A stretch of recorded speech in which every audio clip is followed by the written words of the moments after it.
Bab 009. Benar saja. Baju yang dikenakan Anushka memang masih baju yang kemarin. Itu artinya, sang sahabat memang tidak berbohong. Kenapa harus lembur di kantor? Kenapa tidak bawa pekerjaan ke rumah saja? Di kantor jauh lebih tenang. Jadi, aku bisa fokus. Sementara di rumah, kamu tahu sendiri bagaimana nakalnya adikku, kan? Dia tidak akan pernah membiarkan aku bekerja dengan tenang. Yang dikatakan Anushka memang benar. Gadis itu punya adik lelaki yang super jahil. Namanya Aditya. Usianya sudah 20 tahun tapi tingkahnya masih saja kekanak-kanakan. Dia dan Anushka bagai kucing dan tikus. Setiap bertemu, pasti langsung bertengkar. Lalu, kamu tidur di mana tadi malam? Ah, itu. Aku tidur di kamar pribadi yang ada di ruangan Om Enzo. Di ruangan Pak Enzo, ada kamar? Tanya Anjani cukup terkejut. Tentu saja ada, jawab Anushka. Kamu memang belum pernah melihatnya sih. Soalnya, tempatnya memang tersembunyi. 24. Anjani mengangguk mengerti. Bagaimana kalau kamu ke apartemen dulu untuk mandi dan ganti baju? Ujarnya memberi saran. Tadi, aku sudah gosok gigi. Jadi, nggak perlu mandi. Anjani mencebik. Kebiasaan buruk Anushka ternyata masih ada. Gadis itu tak suka mandi. Bahkan, dia bisa bertahan tanpa mandi selama seminggu. Untungnya, Anushka punya wajah cantik dan tubuh yang harum. Kalau tidak, maka kebiasaan buruknya itu pasti akan membuat semua lelaki jadi kabur. Bagaimana dengan pakaianmu? Tanya Anjani lagi. Aku sudah meminta pada kepala pelayan untuk mengantarkan pakaian ganti. Mungkin, sebentar lagi sampai. Oke, angguk Anjani mengerti. 40 menit kemudian, jam masuk kantor akhirnya tiba. Enzo terlihat melewati Anjani dengan ekspresi wajah yang tampak mengerikan. Sepertinya, pria itu sedang marah. Kamu, ikut ke ruangan saya. Tita Enzo sembari menunjuk Anjani. Glek. Anjani meneguk ludahnya dengan kasar. Ada apa ini? Perasaan, dia tidak melakukan kesalahan apa-apa. Proyek yang dipercayakan padanya juga sudah rampung tanpa masalah. Anjani, kenapa Om Enzo kelihatan sangat marah? Kamu melakukan pekerjaan yang keliru, iya. Anjani pun sontak menggeleng. Tidak, kok jawabnya. Aku juga tidak tahu alasannya apa. Ya sudah, sebaiknya kamu segera pergi. Jangan sampai, Om Enzo teriaklah. Anjani, cepat. Jangan lambat seperti siput. Belum selesai ucapan Anushka, suara Enzo sudah terdengar nyaring sekali. Anjani, cepat. Jangan buat kami jadi ikut-ikutan celaka. Tukas salah seorang rekan kerjanya. Anjani yang diteriaki, tapi dia yang terlihat hampir pingsan karena takut. Lia, sahut Anjani sambil berdiri dari kursinya. Sambil menarik napas, dia pun memberanikan diri untuk melangkahkan kaki menuju ke ruangan sang atasan.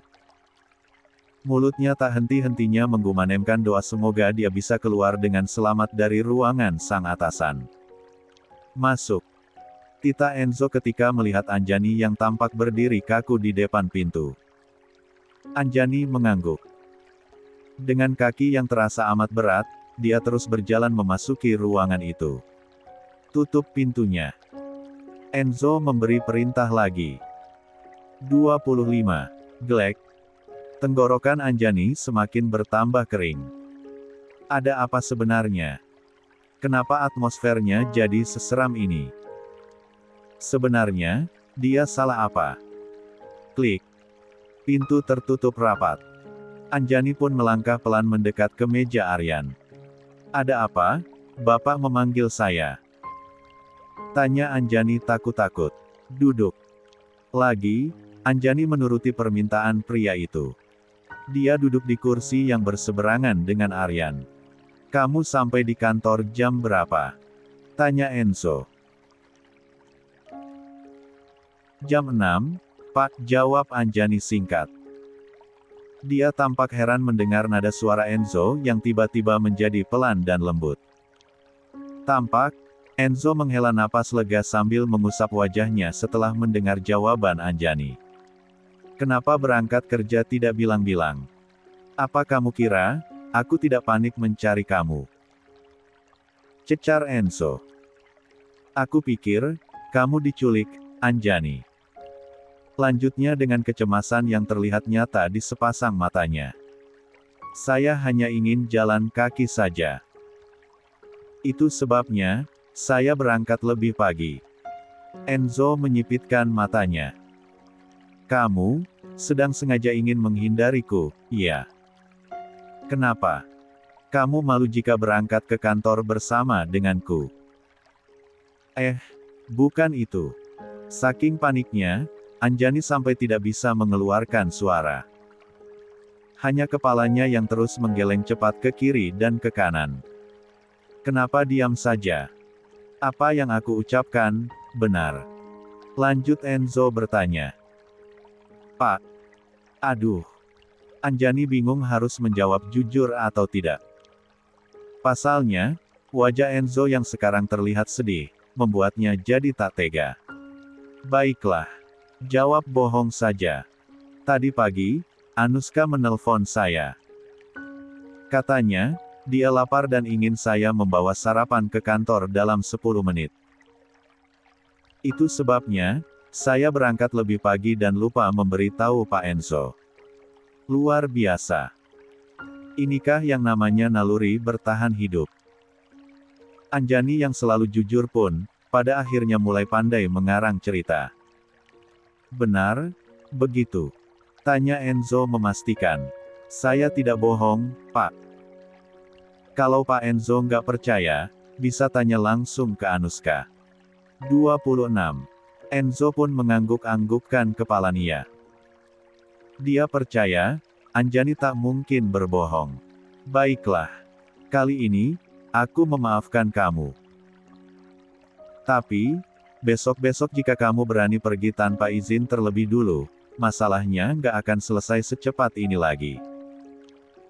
Lia? Pak, angguk Anjani. Silakan keluar. Jadi, alasan dia dipanggil-panggil dengan nada galak cuma karena ini. Karena, Anjani sengaja berangkat lebih pagi. Sambil terus memikirkan keanehan tingkah laku sang atasan, Anjani pun kembali ke mejanya.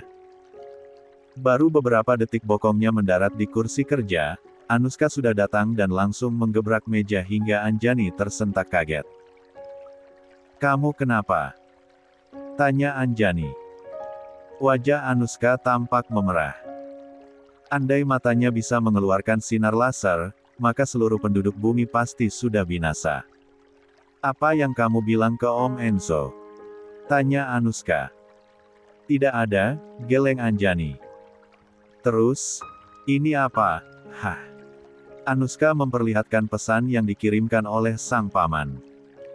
Gara-gara kamu, uang jajanku jadi dipotong 50%, tahu. Om Enzo benar-benar percaya kalau kamu berangkat pagi demi aku. Padahal, aku mana tahu soal urusan kalian berdua.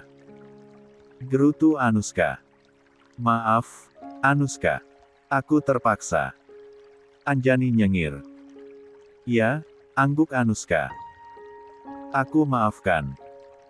Tapi, aku tidak mau tahu.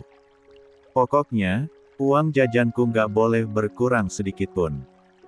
Uang jajanku harus kembali, Anjani. Anjani tepok jidat. Kesalahannya melibatkan Anuska dalam mencari alasan malah membuahkan masalah. 1.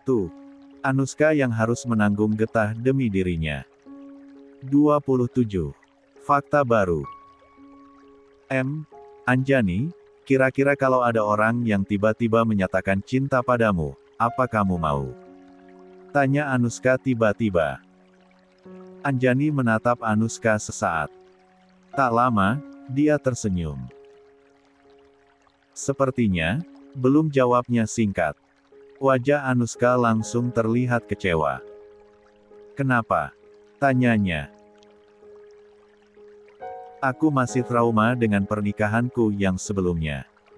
Jadi, untuk memulai hubungan yang baru dengan orang lain, rasanya masih agak sulit. Aku takut, hal yang dulu terulang kembali. Tapi, tidak semua lelaki seperti Aryan. Aku tahu. Timpal Anjani. Hanya saja, mencari lelaki yang benar-benar baik, nggak semudah itu, Anushka. Om Enzo, bagaimana? Tembak Anushka tiba-tiba.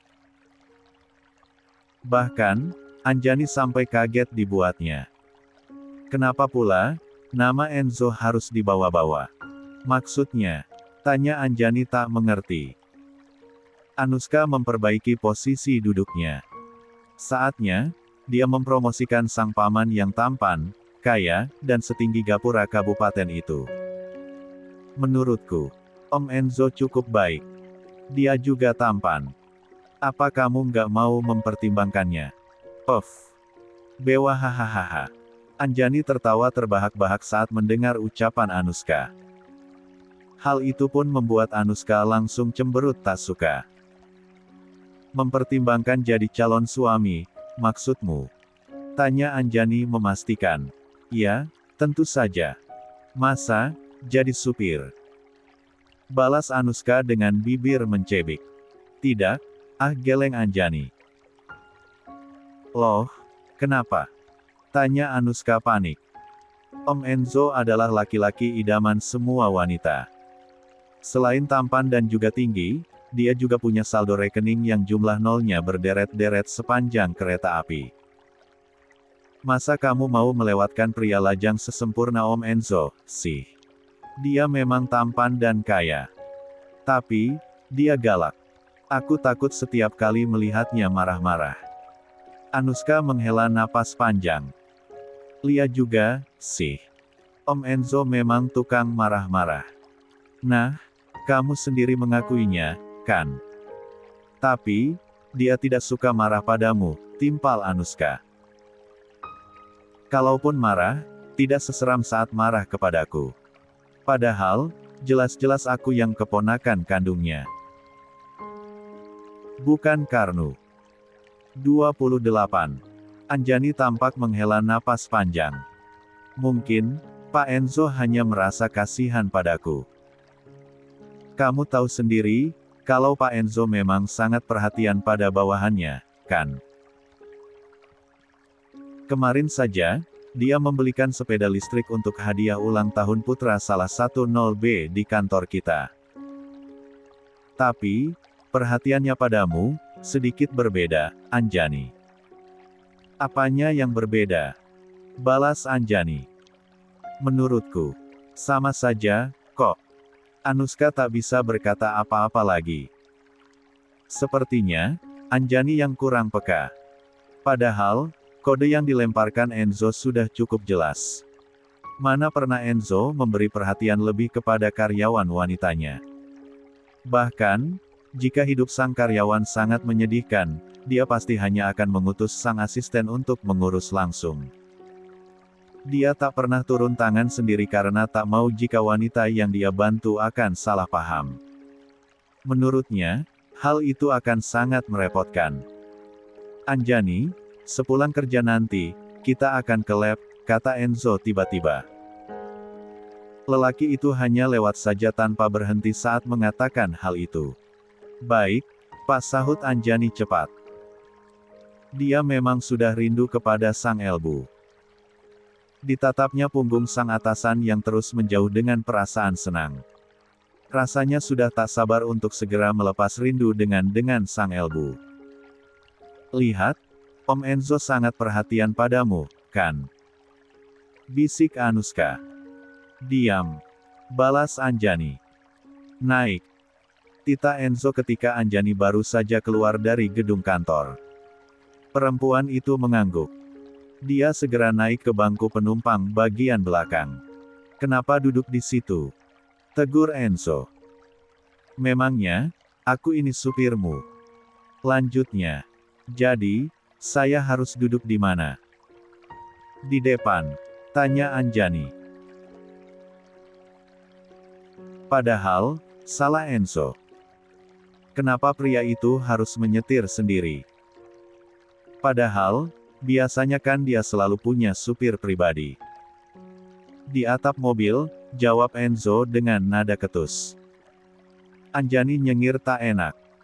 Cepat-cepat, dia kembali turun lalu masuk ke mobil lagi. Kali ini, dia duduk di depan. Berdampingan dengan sang atasan yang galak itu. Pakai sabuk pengamanmu. Tita Enzo. Oh. Anjani segera melaksanakan perintah sang atasan. Sudah. 29. Sudah, angguknya. Mobil melaju ke lab rahasia yang hanya Anjani, Anuska, Enzo, serta beberapa orang kepercayaan Enzo saja yang tahu.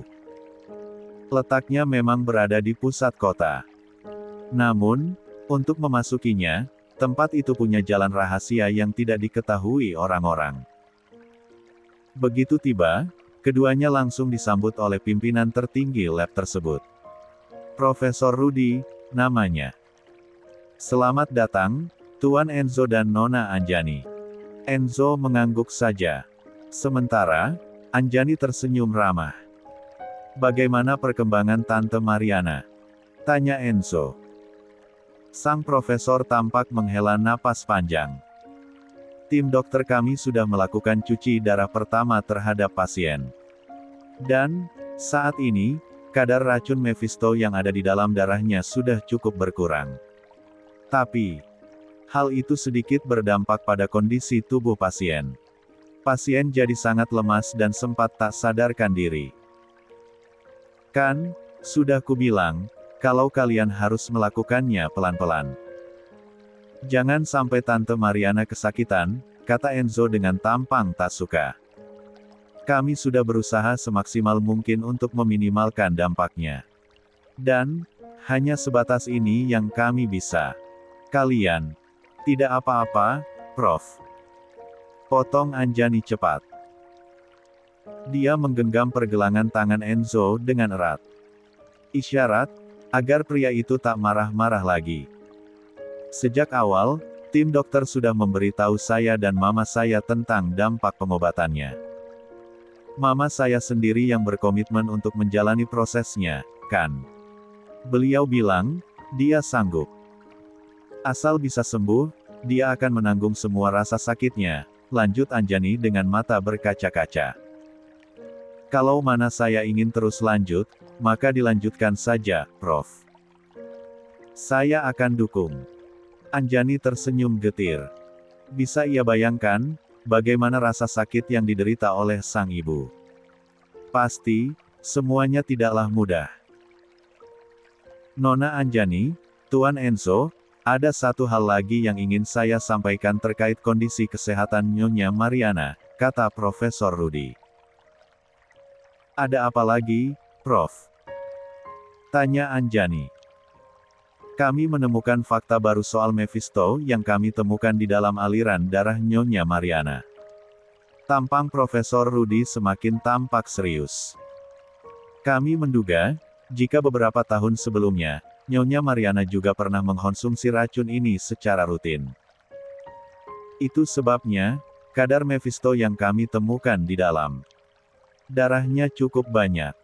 Anjani cukup terkesiap mendengar fakta ini. Jika dugaan Profesor Rudy benar, maka Anjani harus mempertanyakan soal depresi yang dialami oleh sang ibu sejak awal. 30. Apakah murni karena cintanya diduakan, atau seseorang memang sengaja ingin membuatnya jadi gila? Dok, tapi mama saya benar-benar bisa sembuh, kan? Tanya Anjani. Bisa, angguk Profesor Rudy. Anjani bernapas dengan lega. Syukurlah. Semoga saja, Perjuangan sang ibu tidaklah sia-sia. Di sampingnya, Enzo terdiam dengan jantung yang berdetak tak karuan. Lihatlah. Perempuan di sampingnya kian mengeratkan genggaman pada pergelangan tangan Enzo. Hal itu membuat Enzo senang bukan main. Andai bisa terbang, maka dia pasti akan terbang detik ini juga. Pak Enzo, kita temui mamaku, ya. Ajak Anjani. Kamu saja. Aku akan menunggu di sini, balas Enzo. Tidak apa-apa. Lia, angguk Enzo. Kalian pasti butuh waktu berdua saja. Aku tidak akan mengganggu. Enzo memang seperhatian itu. Dan, entah kenapa, Anjani merasa berdebar untuk sepersekian detik. 31. Kedatangan Luna. Anjani melangkah pelan memasuki sebuah ruangan yang didominasi oleh warna hijau sage itu. Di tengah-tengah ruangan, terdapat sebuah ranjang dengan spray dan selimut berwarna abu-abu muda. Di atasnya, terbaring seorang wanita parubaya yang tampak begitu damai dalam tidurnya. Meski bibirnya terlihat pucat, namun deru napasnya yang teratur, cukup membuktikan bahwa kali ini dia benar-benar tertidur pulas sekali. Pelan-pelan, Anjani mulai melangkah mendekat. La dengan sengaja mencopot heels yang ia gunakan agar tak mengganggu tidur sang elbu. Di samping tempat tidur, ia berjongkok. Bibirnya membentuk senyum yang indah namun pipinya basah oleh air mata. Jemari lentiknya perlahan terulur. Membelai lembut rambut panjang sang ibu dengan penuh kasih sayang. Mama. Lirih Anjani dengan suara serak. Mama baik-baik saja, kan? Lanjutnya. Aku tahu Mama kesakitan. Tapi, Mama bisa bertahan, kan? Kita akan lalui badai ini bersama-sama. Mama tidak akan sendirian lagi. Putri Mama sudah dewasa. Anjani sudah bisa diandalkan, Ma. Anjani mengusap air matanya. Sejak ibunya menderita depresi, mereka sudah jarang sekali berkomunikasi. Sekalipun sempat berbicara, yang Anjani terima hanya makian dan amarah. Lebih parah lagi, terkadang dia harus menderita banyak luka di sekujur tubuhnya akibat kemarahan sang elbu yang tak terkendali. Ma, aku menjual saham pemberian dari kakek pada Tuan Tristan. Mama, tidak akan marah, kan? Tak ada jawaban. Perempuan parubaya di depannya masih tampak terlelap. Pelan-pelan, Anjani akan mengembalikan semua penderitaan yang Mama derita pada mereka. Anton, Sandra, dan juga Luna. Mereka semua patut mendapatkan balasan. Hening. Hanya suara isak tangis tertahan Anjani yang terdengar. Hingga, beberapa saat kemudian, ketukan di pintu membuat Anjani langsung refleks mengusap air matanya. Apa sudah selesai? Tanya Enzo yang bersandar di daun pintu. Apa sudah waktunya pergi? Anjani balik bertanya. Ya, anggek Enzo. Kata Profesor Rudy, Tante Mariana butuh istirahat yang cukup. Kita tidak boleh mengganggu istirahatnya terlalu lama. Baiklah. Angguk Anjani. Aku akan keluar sebentar lagi. Oke, sahut Enzo yang langsung berbalik meninggalkan tempat itu. Anjani mengecup punggung tangan sang ibu sedikit lama. Beberapa detik kemudian, dia tersenyum sambil memandangi wajah damai sang ibu. Ma, Anjani pamit pulang. Anjani berjanji, Anjani pasti akan membuat Mama puas dengan pembalasan yang akan. 32. Anjani berikan pada keluarga Permana. Mama tunggu di sini saja, ya. Biar Anjani yang melakukan segalanya. Tak berselang lama, Anjani kemudian berdiri. Dia memungut heelsnya di dekat nakas lalu berjalan keluar sambil menahan tangis yang masih ingin keluar. Saat punggung Anjani perlahan menjauh, sepasang mata perempuan parubaya yang berbaring di atas tempat tidur mulai terbuka. Dia tersenyum kecil, meneteskan air mata dengan perasaan yang kacau sekali. Tidak. Dia tak akan membiarkan putrinya balas dendam sendirian. Dia tak akan membiarkan putrinya berjuang sendiri. Sebagai seorang Elbu, Mariana juga harus ikut berjuang. Sebagai seorang Elbu, sudah saatnya dia melindungi putrinya. Aku ingin sembuh. Aku benar-benar ingin sembuh, lirih Mariana dalam hati sambil mencengkram permukaan spray erat-erat. Pak, terima kasih karena sudah mengantarkan saya ke lab, ucap Anjani di tengah-tengah perjalanan pulang. Ya, sama-sama, jawab Enzo. Hening kembali. Padahal, Anjani sudah berusaha membuka obrolan namun sepertinya tetap tidak berhasil. Celetukannya tidak membuat suasana langsung mencair. Malah, keduanya justru terlihat semakin canggung. Saya boleh putar musik, tidak? Tanya Anjani kepada Enzo sambil menunjuk ke arah radio mobil. Silakan, angguk Enzo mempersilakan. Anjani bernapas lega. Setidaknya, lagu bisa membantu suasana jadi lebih rileks. Sekalipun tidak berbicara dengan sang atasan, Anjani akan tetap baik-baik saja. Pak Enzo suka lagu genre apa? Setelah mempertimbangkan beberapa saat, Anjani memutuskan untuk menanyakan selera musik Enzo terlebih dulu. Siapa tahu, lelaki itu tidak suka dengan lagu yang akan Anjani putar, kan? Nanti, kalau dia mengomel lagi, bagaimana? Apa saja, jawab Enzo yang tetap fokus ke arah jalan. Pop. Klasik. Ah, klasik, ya. Anjani tampak nyengir. Beberapa saat kemudian, dia terlihat sedikit gugup. Asal pencet saja, dia memutar satu lagu klasik secara acak. Alunan musik perlahan terdengar. Namun, baru berjalan 33. Beberapa detik, Enzo sudah tertawa sambil menatap Anjani. Ada apa, Pak? Tanya Anjani kebingungan. Menurutnya, tak ada hal yang lucu yang bisa ditertawakan saat ini. Kenapa kamu memilih untuk memutar lagu ini? Enzo balik bertanya. Menurut saya, cukup bagus. Saya suka musiknya. Kamu sering mendengarkannya? Ya, cukup sering, jawab Anjani berbohong. Dia hanya ingin terlihat menyukai lagu-lagu klasik seperti bosnya. Itu saja. Wow, aku tidak menyangka jika seorang Anjani ternyata suka lagu yang menantang. Menantang. Kening Anjani tampak berkerut. Menantang? Bagaimana maksudnya? Dengarkan saja.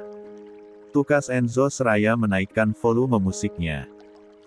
Semakin lama Anjani mendengar lagu full berbahasa Inggris tersebut, semakin dia ingin mengubur dirinya sendiri. Lagu itu sepenuhnya bercerita tentang hubungan orang dewasa. Tentang sepasang kekasih, yang hanya ingin terus berhubungan layaknya suami istri tanpa peduli tempat. Wajah Anjani perlahan memerah.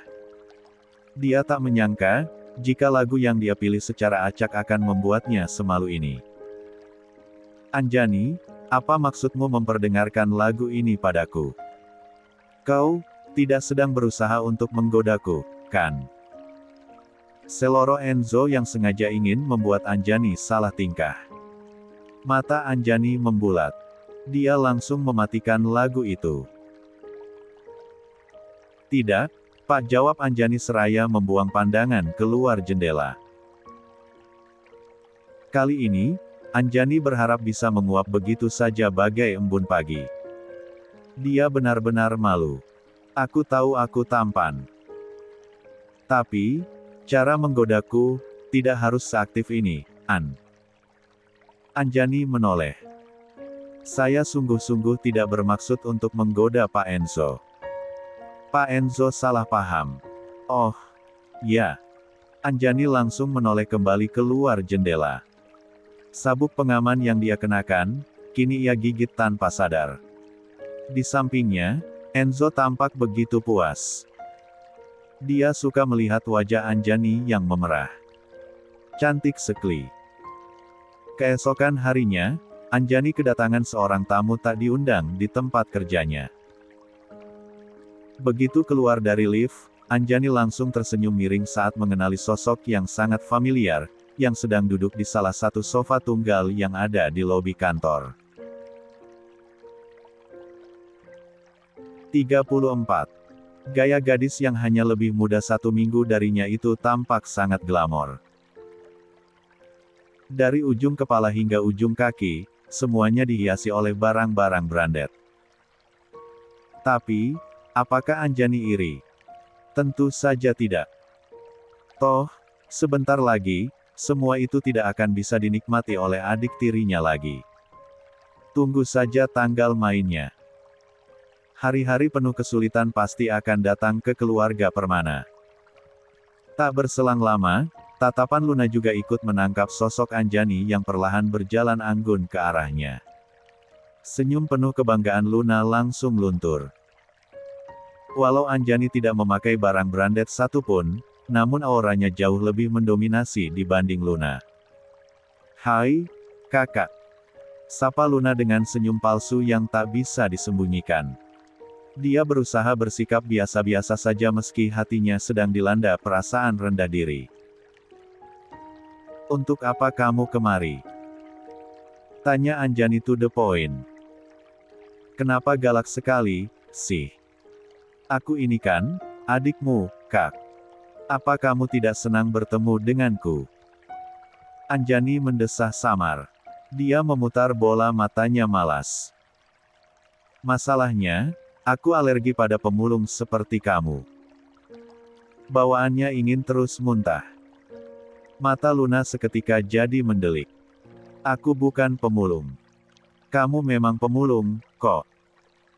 Buktinya, kamu memungut sampah yang sudah aku buang, kan?" sahut Anjani. "Kapan aku pernah memungut sampahmu?" tanya Luna dengan penuh ledakan emosi. "Aryan," jawab Anjani. "Laki-laki itu adalah sampah yang sengaja aku buang. Darren, kamu dengan baik hati malah memungutnya." "Kamu." Luna menunjuk Anjani. "Apa?"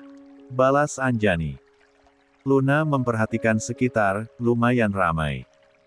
Citranya sebagai model yang lumayan terkenal bisa hancur jika dia mengamuk di depan umum. Akhirnya, Luna memutuskan untuk meredakan amarahnya kemudian menurunkan tangannya. "Aku kesini hanya karena ingin mengundang kakak ke acara pertunanganku besok malam," kata Luna yang kembali fokus pada tujuan awalnya. Selembar undangan dia berikan kepada Anjani. Dan, Anjani menerima undangan itu dengan senang hati. "Oke. Aku pasti datang," angguk Anjani setuju. Luna pun tersenyum miring. "Jangan lupa bawa pasangan ya, Kak. Jangan sampai datang sendiri. Walaupun kamu hanya seorang 0G, tapi dengan wajah secantik itu, seharusnya tetap bisa merayu laki-laki, kan?" 35. Luna pun perlahan mendekat.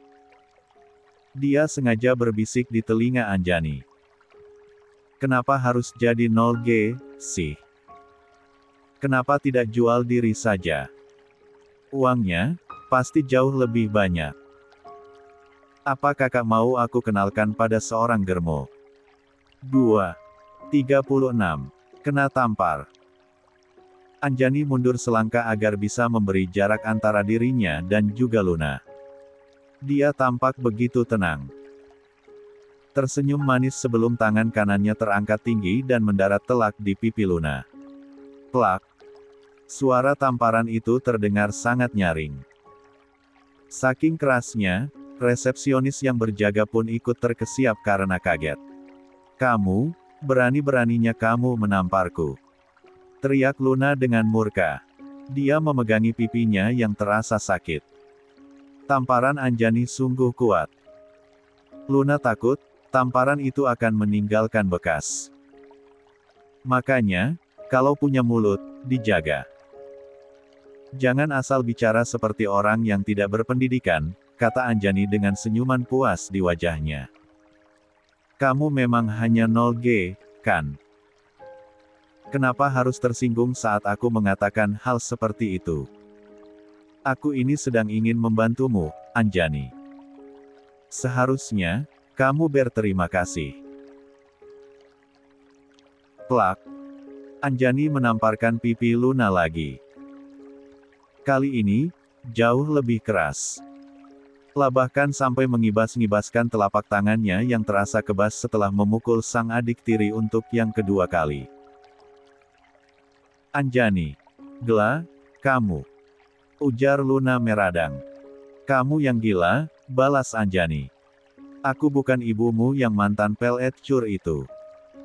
Jadi, tidak usah repot-repot mengenalkan aku pada seorang germo. Keduanya kini berhasil menarik perhatian beberapa orang yang kebetulan lewat. Hal itu membuat Luna jadi sedikit panik. Dia adalah seorang model.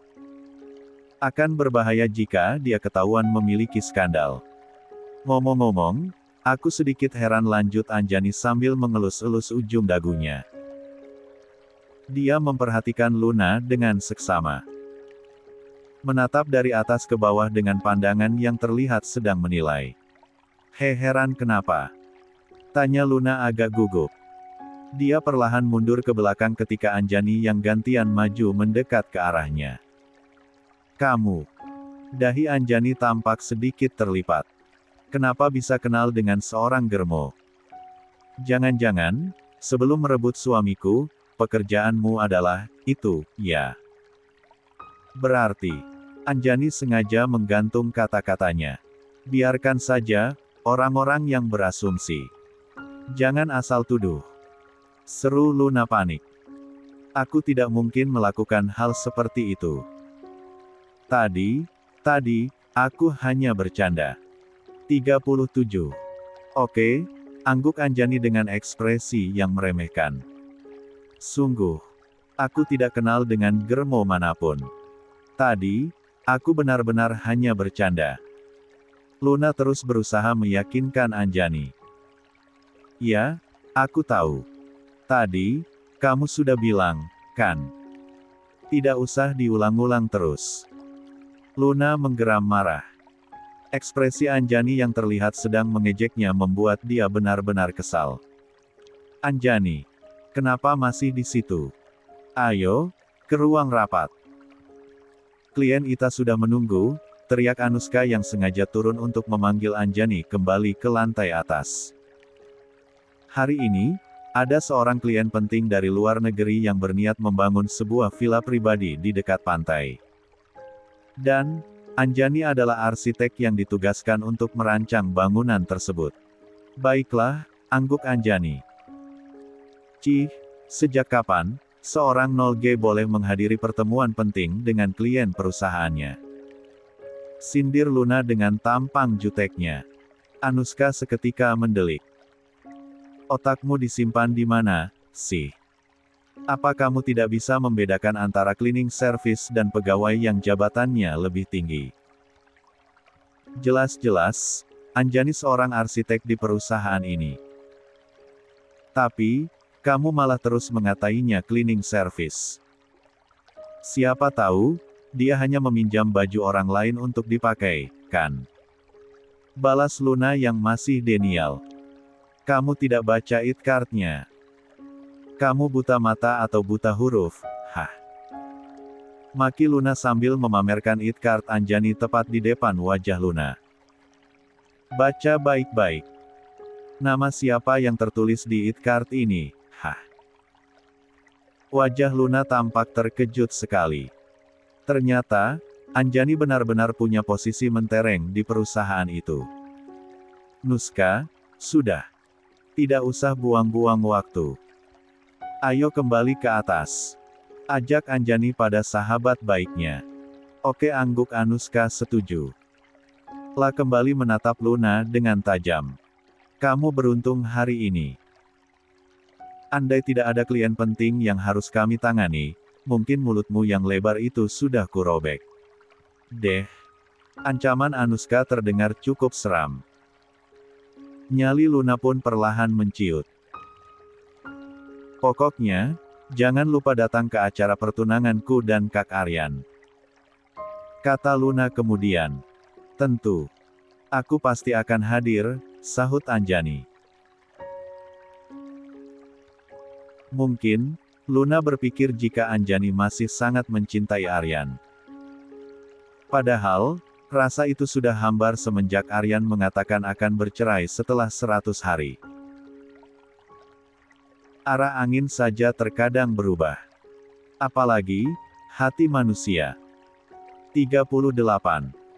Pulang dengan hati yang dongkol akibat perbuatan Anjani, Luna langsung mengadu kepada ibu dan ayahnya begitu sampai di rumah. Dia memperlihatkan pipinya yang sangat merah akibat tamparan Jani. Mengadu dengan narasi yang sengaja dilebih-lebihkan agar Anjani semakin dibenci oleh ayah mereka. Anjani sudah keterlaluan. Berani-beraninya, dia menamparkan pipi putriku hingga bengkak seperti ini. Brak. Sandra memukul permukaan meja dengan keras. Ini tidak bisa dibiarkan. Aku harus mencari anak sialan itu dan membuat perhitungan dengannya. Tidak usah. Serga Anton dengan suara keras. Kenapa tidak usah? Apa kamu sedang membela putri pembawa sialmu itu, Anton? Bukan seperti itu, sangkal Anton. Aku hanya tidak mau jika Anjani sampai tahu bahwa ilmunya menghilang. Jika itu sampai terjadi, maka segala urusan bisa bertambah runyam, Sandra. Kamu takut pada Anjani yang lemah itu? Tanya Sandra tak terima. Mendengar pertanyaan itu, hati Anton kembali berdenyut sakit. Jika mengingat wajah putri sulungnya, Anton tak bisa menampik jika dia sangat merindukan Anjani. Tidak usah bahas soal Anjani lagi. Aku lelah. Anton beranjak pergi. Dia kembali memasuki ruang kerjanya untuk menghubungi seseorang yang ia suruh untuk menyelidiki kasus hilangnya Mariana secara misterius. Bagaimana? Tanya Anton dengan perasaan cemas. Nyonya Mariana tidak meninggalkan jejak apapun, Tuan. Sepertinya, ada seseorang yang sengaja ingin menyembunyikan keberadaan beliau. Anton terlihat syok. Kegelisahan kembali merasuki relung hatinya.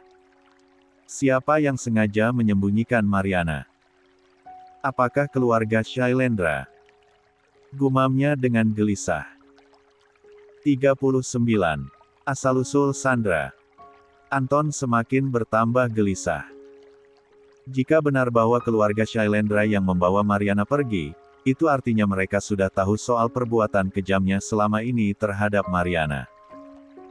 Tapi, kenapa keluarga Shailendra belum melakukan apapun terhadap dirinya?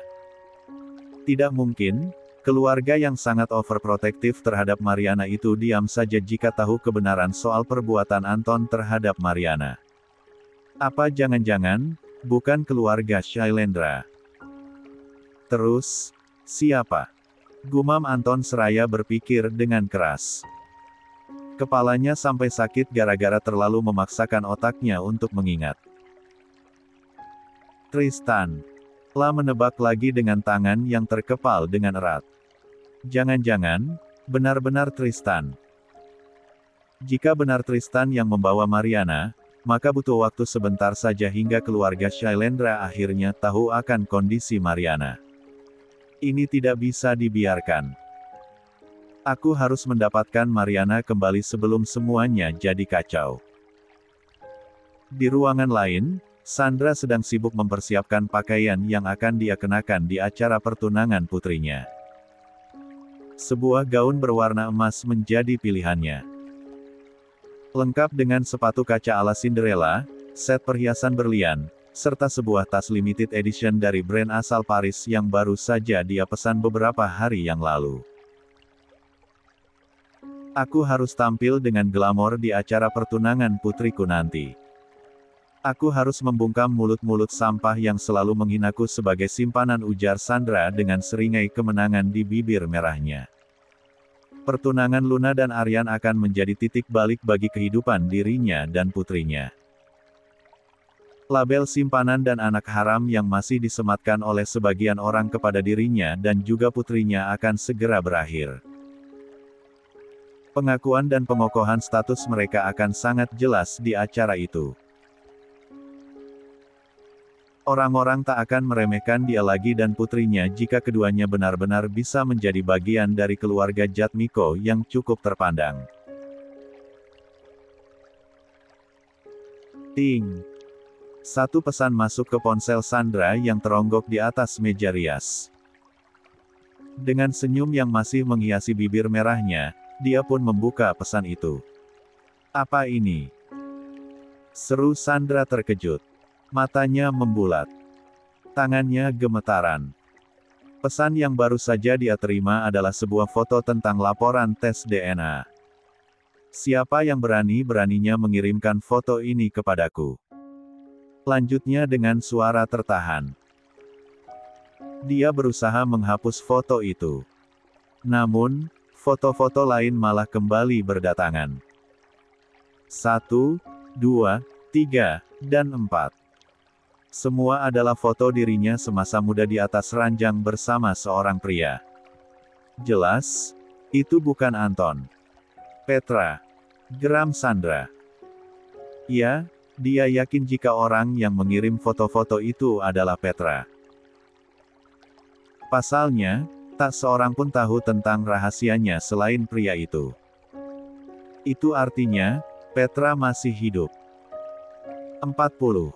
Buru-buru, Sandra pun menghubungi nomor asing itu. Akan tetapi, ternyata nomor itu sudah tidak aktif lagi. Sialan, geram Sandra. Sepertinya, Petra harus segera disingkirkan, lanjutnya dengan mata memerah. Rahasianya tak boleh terbongkar. Apapun yang terjadi, hal yang sudah lewat tak boleh muncul ke permukaan lagi. Orang-orang sedang membicarakan keluarga kita, Kak. Katanya, keluarga kita ini sudah tidak ada harga dirinya. Masa, seorang istri sah yang berasal dari keluarga terpandang malah digantikan oleh anak haram yang dilahirkan oleh seorang simpanan. Rike, adik bungsu Sandi Jatmiko, mulai membahas hal yang sangat sensitif di keluarga mereka akhir-akhir ini. Rencana pernikahan Aryan dan Luna sangat mencoreng nama keluarga mereka. Bahkan, dirinya pun ikut dijauhi oleh teman-teman sosialitanya akibat perbuatan sang keponakan. Sudahlah. Tidak usah menyalahkan Aryan terus. Toh, semuanya sudah terjadi. Kita bisa apa, Rike? Balas Sandi sambil memijit kepalanya. Ya, itu betul. Luna dan Aryan itu saling mencintai. Wajar, kalau mereka akhirnya bersatu, kan? Bella turut membela Aryan dan Luna. Dari dulu, dia memang lebih suka pada Luna dibanding Anjani. Apanya yang wajar, kakak ipar? Luna itu hanya anak haram Anton Permana. Dia sama sekali tidak bisa dibandingkan dengan Anjani yang anak sah. Kelak, keluarga Permana akan dikelola oleh Anjani. Sementara, Luna hanya akan menjadi sampah yang tidak ada harganya. Tapi, bukannya, Anton lebih sayang pada Luna dibanding Anjani. Celetuk Kamila. Ya, itu benar, angguk Bella bersemangat. Luna memiliki masa depan yang lebih cerah dibanding Anjani. Kelak, pewaris Permana adalah dia. Bukan Anjani. Rike berdecih sebal. Dulu, dia mungkin memang tidak menyukai Anjani karena penampilannya yang buruk rupa dan gemuk. Tapi, tetap saja dia tidak setuju jika posisi Anjani harus digantikan oleh Luna. Menurutnya, Anjani lebih pantas untuk keluarganya dibanding Luna. Kakak ipar tahu dari mana? Bella memperbaiki posisi duduknya. Aku sudah mencari tahu soal latar belakang Sandra, elbunya Luna. Dan, apa kamu tahu apa yang aku temukan tentang dia, Rike? Apa? Tanya Rike sambil mengerutkan alisnya. Sandra itu berdarah Shailendra. Dia adalah putri satu-satunya yang dimiliki oleh keluarga Shailendra. Kabarnya, dia putus hubungan dengan keluarganya karena kawin lari dengan Anton. Padahal, dia sudah memiliki seorang calon suami yang sepadan dengan keluarganya. Kakak ipar yakin, kalau Sandra itu berdarah Shailendra? Tanya Rike terdengar ragu. 41. Aku yakin, angguk Bella. Orang yang kusewa untuk menyelidiki latar belakangnya tidak mungkin berbohong. Sayang, kapan kamu menyelidiki semua ini? Tanya Sandi yang terlihat cukup kaget dengan perkataan istrinya. Sudah lumayan lama. Sebelum Aryan dan Anjani menikah. Pantas saja, Anton lebih memanjakan Sandra dan Luna. Rupanya, karena mereka keturunan Shailendra. Ujar Kamila sambil mengangguk-anggukkan kepalanya. Perlakuan Anton memang masuk akal jika hal itu dikaitkan dengan keluarga Shailendra. Sandi langsung tersenyum sumringah. Kalau memang benar bahwa Sandra adalah anak perempuan keluarga Shailendra, maka masa depan keluarga kita pasti akan ikut cerah. Kelak, Sandra dan Luna pasti akan kembali ke keluarga Shailendra. Dan, jika itu terjadi, maka Luna akan mewarisi aset yang tidak sedikit dari keluarga Shailendra. Berarti, Aryan tidak salah pilih. Tanya Kamila. Awalnya, dia juga menentang jika Luna bergabung ke keluarga Jatmiko. Tapi, jika tahu kalau latar belakang Luna sehebat itu, tentu saja dia akan berubah pikiran. Ya, kamu benar, Kamila. Putraku tidak salah pilih. Tidak apa-apa, sekarang kita rugi sedikit akibat anjloknya saham perusahaan. Tapi, jika Luna sudah mendapatkan warisannya dari keluarga Shailendra, maka semua kerugian yang kita alami pasti tidak akan ada artinya. Semua mulai silau dengan sesuatu yang hanya didasarkan oleh satu asumsi dari Bella. Padahal, apa yang Bella ketahui belum tentu benar. Aku masih ragu kalau Sandra adalah anak perempuan satu-satunya keluarga Shailendra, gumam Rike dengan suara kecil. Hanya dia satu-satunya orang di keluarga itu yang masih meragukan asal-usul Sandra. Rike, kamu bilang apa? Tanya Kamila. Tidak. Tidak bilang apa-apa, gelengnya berbohong. Aku harus cari tahu asal-usul Sandra. Bisa saja, informasi yang didapatkan kakak ipar salah. Dia kan orang yang cukup bodoh dan udah ditipu. Bagaimana jika ternyata informannya memberikan informasi yang palsu? Gumam Rike dalam hatinya. Cepat hubungi Aryan, sayang. Titah Sandi kepada Bella. Suruh dia membeli cincin berlian paling besar dan mahal untuk Luna. Keluarga Shailendra pasti akan senang jika dia tahu bahwa Luna sangat diterima di keluarga kita. 42. Tuduhan di hari ulang tahun Luna. Hari pertunangan Luna dan Aryan akhirnya tiba juga. Pesta diadakan secara meriah dan besar-besaran. Banyak orang penting yang hadir. Namun, sebagian dari mereka hanya datang untuk sekadar mencibir dan mengeluarkan hinaan. Cih, andai bukan karena menghormati mendiang Tuan Sahrul Jatmiko, tidak mungkin saya sudi menginjakan kaki di acara ini, ucap salah satu tamu sambil berdeci sinis. Aryan yang mendengarkan itu hanya berpura-pura tuli. Dia tahu resikonya menikahi Luna. Dan, dia sudah siap untuk itu. Semua memilih mengabaikan suara-suara sumbang adalah yang terbaik. Aryan tak mau terpancing emosi dan malah menghancurkan acara hari ini. Tak lama kemudian, Luna hadir ke dalam pesta dengan balutan gaun putih yang memperlihatkan bahunya yang tampak indah. Gadis itu tersenyum malu-malu saat melihat sosok Aryan yang sudah berdiri di atas panggung dan bersiap untuk menyambutnya. Kenapa aku tidak berdebar sama sekali? Gumam Aryan dalam hatinya. 1. Luna memang sangat cantik malam ini. Namun, entah kenapa kecantikan itu sama sekali tidak memikat hati Aryan. Kak Aryan, panggil Luna. Aryan yang semula melamun langsung tersentak kaget. Dia tidak tahu kapan Luna tiba di sampingnya. Ayo, temani aku potong kue dulu, ucap Luna dengan senyum bahagia.